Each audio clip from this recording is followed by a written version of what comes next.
नमस्कार, मैं हरिशंकर चौहान एक बार फिर से आपका स्वागत करता हूं आपके अपने YouTube चैनल परिवर्तन एकेडमी में। दोस्तों, इस वीडियो में हम पर्यावरण के कुछ टॉपिक्स को आगे बढ़ाएंगे। अब इसमें हम पहले से जो है इकोलॉजी पढ़ चुके हैं, इकोसिस्टम जो टर्म आया था, इसके बाद फूड चेन और ट्रॉफिक लेवल, इसके बाद हमने पढ़ा था बायोडाइवर्सिटी। ठीक है, तो इतनी सारी चीज़ें हम लोग कवर कर चुके हैं और आगे हम पढ़ने वाले हैं कि पर्यावरण पर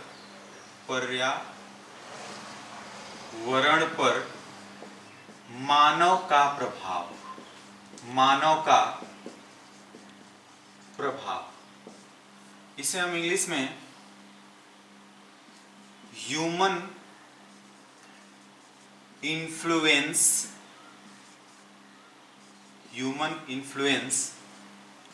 ऑन ईवीएस या फिर इन्वायरमेंट भी कहते हैं। अब इसके अंतर्गत हम ये पढ़ेंगे कि मानव के जो भी भौतिक सुख या फिर जो भी जरूरतें हैं, मानव की जो भी नीड्स हैं, उनकी पूर्ति करने के लिए मानव कैसे जो पर्यावरण है उसके रिसोर्सेस को वो यूज करता है, उससे क्या क्या प्रभाव पड़ते हैं, ये सब जानकारी हमें लेना है। ठीक है, तो सबसे पहले नंबर पर हम ये जान लेते हैं कि मानव करता क्या है।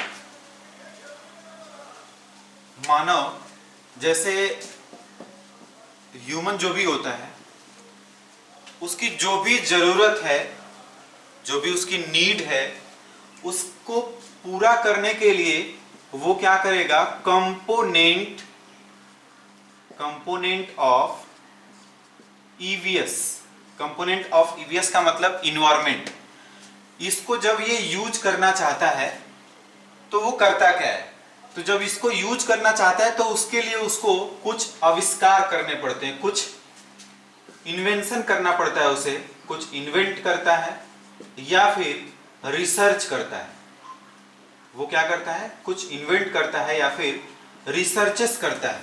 ठीक है, अगर मानव पर्यावरण के घटकों का प्रयोग करना चाहता है तो उसके लिए वो क्या करता है, रिसोर्सेस रिसर्च करता है या फिर कुछ आविष्कार या फिर कुछ शोध करता है। ठीक है, अब उससे क्या होता है कि जो इफेक्ट आता है, जो उसका प्रभाव पड़ता है, इफेक्ट, वो मानव पर भी पड़ता है और कंपोनेंट ऑफ ईवीएस पर भी पड़ता है। मतलब जो पर्यावरण के घटक हैं उस पर भी, जैसे मतलब क्या, अगर ह्यूमन पर्यावरण के घटक को यूज करना चाहता है तो उसके लिए वो कुछ आविष्कार करता है या फिर शोध करता है। अब जो उसका प्रभाव है वो जो पर्यावरण के घटक हैं उन पर भी पड़ता है और इसके बाद वो ह्यूमन पे भी पड़ता है, मानव पर भी इसका प्रभाव पड़ता है। आइए देखते हैं कैसे।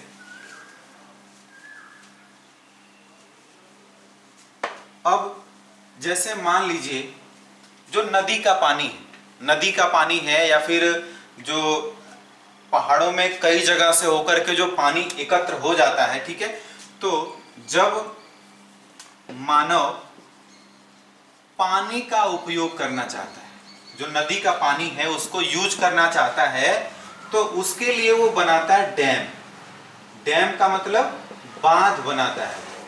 ठीक है, अब जो इसका प्रभाव होगा, जो इन्वेंशन किया उसने, जो इसका प्रभाव होगा वो तो दोनों पर पड़ेगा, पानी पर भी पड़ेगा और मानव पर भी पड़ेगा। कैसे?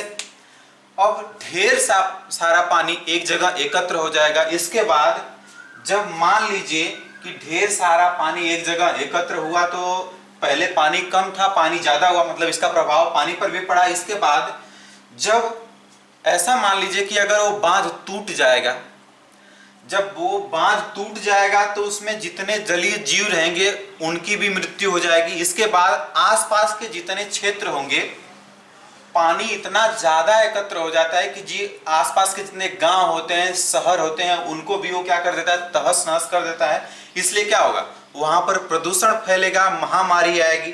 ठीक है, तो इस तरह की चीजें होती हैं, ये प्रभाव पड़ता है। अब जैसे मान लीजिए जो कोल है, कोयला, अगर उसका प्रयोग करना चाहते हैं ईंधन के रूप में मानव, तो उसके लिए क्या करता है, अब उसके लिए वो माइंस बनाता है। माइंस का मतलब नीचे खदान बनाता है।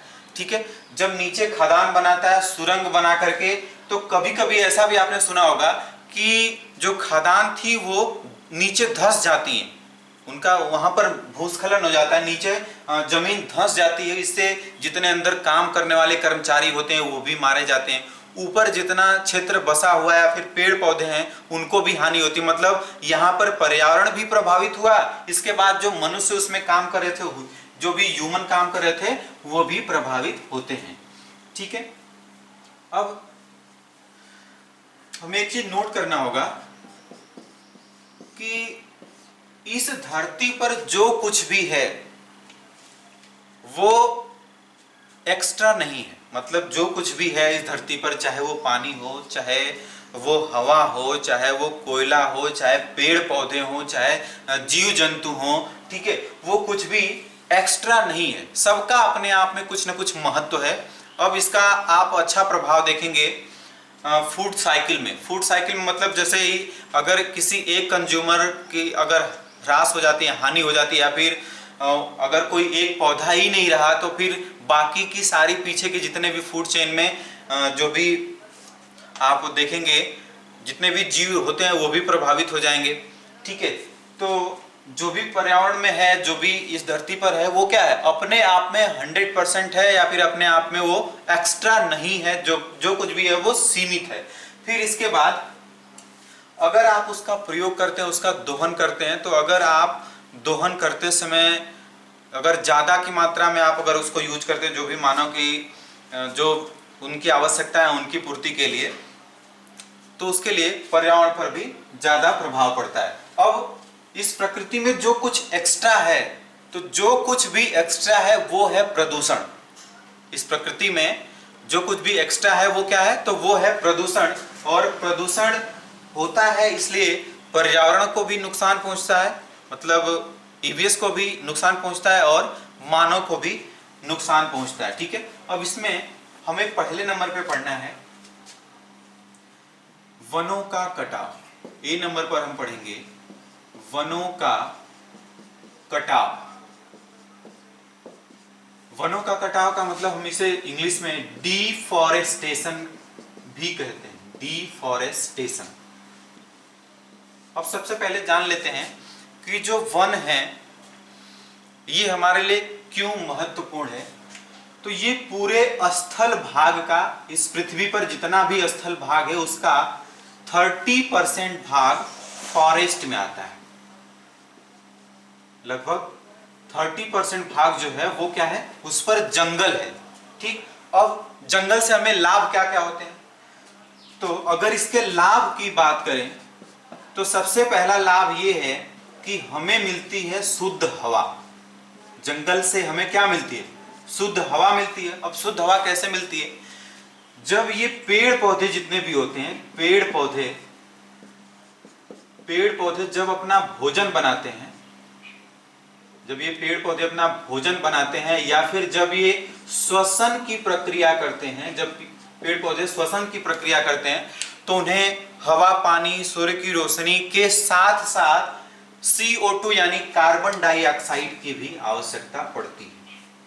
कार्बन डाइऑक्साइड की आवश्यकता पड़ती है, तो इससे हम ये कहेंगे कि ये कार्बन का अवशोषण भी करता है। कार्बन का अवशोषण भी करते हैं कौन, तो जंगल या फिर पेड़ पौधे कार्बन का अवशोषण भी करते हैं अपने रेस्पायरेशन के लिए। ठीक है, अब रेस्पायरेशन करते समय वो अपने लिए फूड बनाते हैं, प्लस वो ऑक्सीजन भी छोड़ते हैं, या फिर हमें शुद्ध हवा में शुद्ध हवा का मतलब क्या, जिसमें ऑक्सीजन की मात्रा अधिक हो। ठीक है, तो हमें शुद्ध हवा कैसे मिलती है, शुद्ध हवा कार्बन का अवशोषण करके ये पौधे क्या करते हैं, O2 का निर्माण करते हैं, वो प्रोडक्शन करते हैं ऑक्सीजन का, और इससे हमें शुद्ध हवा मिलती है। ठीक है, अब तीसरे नंबर पर है ये वर्षा में भी सहायक होते हैं। वर्षा में सहायक, ये वर्षा में भी सहायक होते हैं। अब ये वर्षा में कैसे सहायक होते हैं, जैसे अब ध्यान दीजिएगा, अगर मान लीजिए चित्र के माध्यम से हम समझ लेते हैं, ये एक झील है। अब यहां किनारे पर कुछ पौधे भी लगे हुए हैं। किनारे पर कुछ पौधे भी लगे हुए हैं, इसमें पानी भरा हुआ है, ठीक है। अब जैसे ही इसको उच्च ताप मिलेगा, मतलब जब सूर्य की रोशनी मिलेगी, तो यहां से क्या होगा, वेपराइजेशन होगा। वेपराइजेशन का मतलब यहां से जल वाष्प के रूप में ऊपर की तरफ उठेगा, मतलब पानी वाष्पीकरण होता है इसका, वाष्पीकरण के माध्यम से ऊपर उठेगा, हल्का होने के कारण ये ऊपर उठने लगेगा, ठीक है। अब इसके बाद ये पौधे भी कुछ क्या करते हैं, वाष्पोत्सर्जन करते हैं। ये पौधे भी वाष्प का उत्सर्जन करते हैं, जिसे वाष्पोत्सर्जन कहते हैं, ठीक है। अब इतनी सारी चीजें ऊपर जाकर के इकट्ठा हो जाती हैं,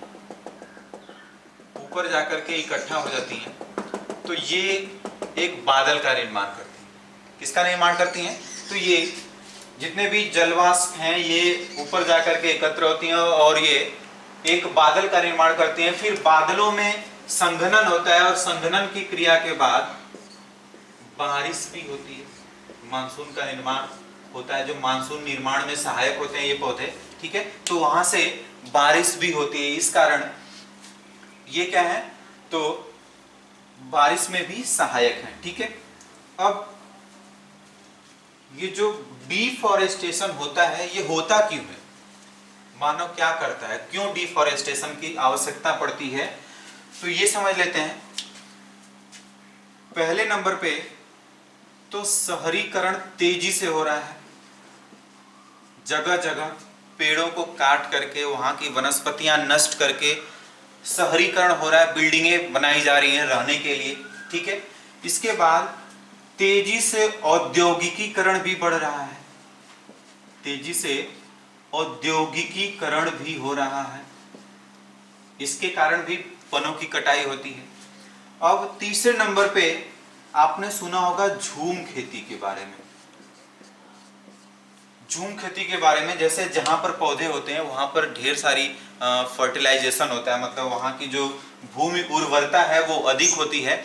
तो इस कारण क्या होती है कि कुछ लोग होते हैं जो कि ग्रुप में या फिर कबीले बना करके रहते हैं, वो क्या करते हैं कि एक जगह का वन काट देते हैं, वन को काट करने के बाद वहां खेती करते हैं, और जैसे ही वहां की उर्वरता नष्ट हो जाती है तो फिर वो वहां खेती नहीं करते हैं, उसको छोड़ देंगे। इसके बाद आगे बढ़ जाते हैं, दूसरे जगह वनों की कटाई करके वहां पर खेती करते हैं, ठीक है। तो इन सब कारणों से हमें वन को काटने की जरूरत पड़ती है या फिर हम वन को काट देते हैं, ठीक है। अब इससे हमें नुकसान क्या क्या होता है, हमें नुकसान क्या क्या होता है, तो नुकसान में पहली बात तो पर्यावरण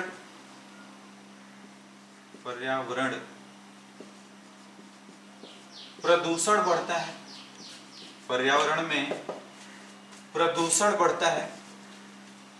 अब प्रदूषण बढ़ने से जो जलीय जीव हैं उनको भी नुकसान पहुंचता है, जो स्थलीय जीव हैं वो भी मारे जाते हैं, ठीक है।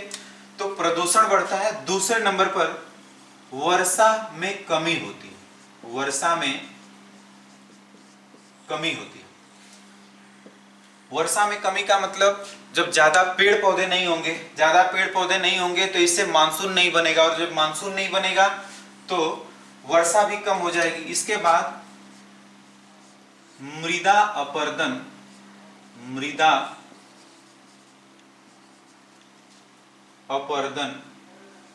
बढ़ता है। मृदा अपरदन क्या होता है, बढ़ता है। ये बढ़ने के लिए हमने 3 सिंबल बना दिए, ठीक है। ये ऊपर की तरफ तीर है, इसका मतलब बढ़ता है, ठीक है। अब मृदा अपरदन भी बढ़ता है, तो जैसे मान लीजिए कि यहां पर एक नदी बह रही है, यहां पर एक नदी बह रही है, या फिर हम एक झील का उदाहरण ले लेते हैं। एक झील है, यहां पर ये झील है, यहां कुछ पौधे लगे हुए थे, पेड़ पौधे थे, यहां कुछ पेड़ पौधे थे, चाहे वो किसी भी प्रकार के पेड़ पौधे हों, यहां पर ये पेड़ पौधे थे, ठीक है।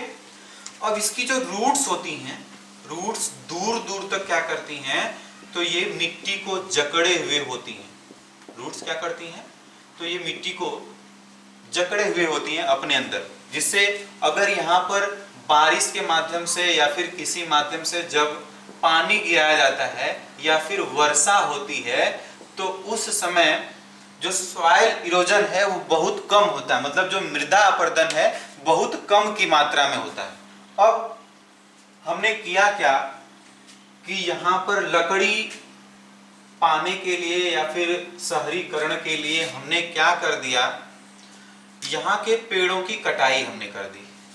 ठीक है, अब जब यहाँ के पेड़ों की कटाई हमने कर दी तो इसकी रूट्स तो अब नहीं काम करेंगी, रूट्स जकड़े हुए नहीं रहेंगी। ठीक है, अब जब रूट्स जकड़े हुए नहीं रहेंगी तो अब ये धीरे धीरे मृदा अपरदन भी होगा। अब मृदा अपरदन होकर के जब मिट्टी आकर के यहाँ भर जाएगी, यहाँ मिट्टी जो है वो भर जाएगी तो क्या होगा, ये झील क्या हो जाएगी, नष्ट हो जाएगी।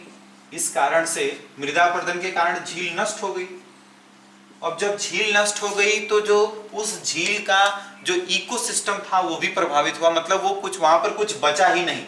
अब जब वहां कुछ बचा नहीं तो इसके बाद ये भूमि जो इसके नीचे की है वो पानी ऑब्जर्व भी नहीं करेगी, मतलब जैसे पानी जब एक जगह इकट्ठा होता है तो नीचे जमीन पानी भी तो सोखती है, उससे हमारा वाटर लेवल बना रहता है। ठीक है, तो अब जब झील नष्ट हो गई तो जमीन पानी सोख नहीं पाएगी क्योंकि पानी यहाँ पर ऊपर है ही नहीं, ये तो झील तो समाप्त हो गई। तो अगर पानी सोख नहीं पाएगी तो इससे हमारा वाटर लेवल भी क्या हो जाएगा, कम हो जाएगा। ठीक है, तो ये जो पेड़ पौधे होते हैं, जो जंगल होते हैं, ये मृदा अपरदन को भी रोकते हैं। ठीक है, अब इसके बाद आगे है, नेक्स्ट है कार्बन का अवशोषण नहीं होगा।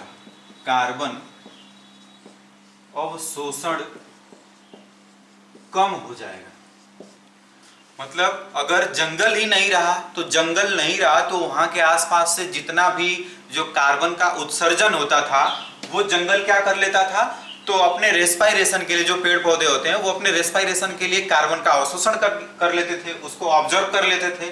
अब जब ये जंगल ही नहीं रहा तो कार्बन का अवशोषण नहीं हो पाएगा, और जब कार्बन का अवशोषण नहीं हो पाएगा तो वहां पर क्या होगी, गर्मी बढ़ेगी। अब जब गर्मी बढ़ेगी, इस कारण आप जानते होंगे ग्लोबल वार्मिंग, ग्लोबल वार्मिंग के लिए कई गैसें उत्तरदायी हैं, लेकिन ये ज्यादातर प्रभाव करता है कौन गैस, तो ये कार्बन डाइऑक्साइड। वहां पर कार्बन डाइऑक्साइड की वजह से भी होती क्या है कि जो हमारे पृथ्वी के ऊपर जो ओजोन परत लगी हुई है, जो ओजोन परत है क्षोभ मंडल में, ये ओजोन परत में क्या होता है कि यहाँ की जो ओजोन गैस का घनत्व है एक जगह पर, ये गैसें क्या कर देती हैं, तो वहां का ओजोन गैस को ये मार देती हैं या फिर समाप्त कर देती हैं, तो यहाँ का जो घनत्व है वो कम हो जाता है। जब घनत्व कम हो जाता है तो जो सूर्य है, सूर्य से हार्मफुल रेज पृथ्वी पर आने लगती हैं, जिससे क्या होता है, तो पृथ्वी के तापमान में वृद्धि हो जाती है। या फिर ऐसा भी कहेंगे कि जब ये गैसें ऊपर उठ जाती हैं तो ऊपर अपना एक आवरण बना लेती हैं। जब ये गैसें ऊपर उठ करके आवरण बना लेती हैं तो पृथ्वी जो है वो उष्मा तो ले लेगी, उष्मा लेगी, लेकिन अपना उष्मा, जो पृथ्वी ठंडा भी तो होती है, उष्मा छोड़ करके, उष्मा का उत्सर्जन करके पृथ्वी ठंडा भी होती है, तो ये उष्मा का उत्सर्जन नहीं हो पाता है, जो मतलब एक लेयर बन जाती है इन गैसों की, और कार्बन की एक लेयर बन जाती है जिससे उष्मा का अवशोषण पृथ्वी कर लेती है लेकिन उत्सर्जन नहीं कर पाती। इस कारण से ग्लोबल वार्मिंग भी बढ़ती है।